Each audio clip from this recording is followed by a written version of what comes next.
अभिराम परमहंस देवଙ୍କ वार्षिक धर्म सम्मिलनी अनुष्ठित। पाटपुर स्थित मां मंगला पीठस्थली मध्य एक महान धर्म सम्मिलनी अगणित श्रद्धालु भक्त मानकर गहणरे तथा शांति धर्मर वरेण्य साधु सन्यासी मानकर उपस्थिति रे यथाविधि अनुष्ठित हो जाइछि।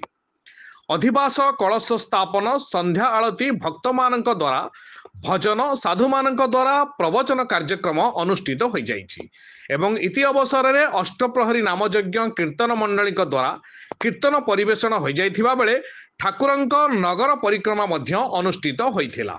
आउ इति अवसर में उपस्थित थिबा अतिथि साधु सन्थ मानकु संबर्धना करा जाइथिला।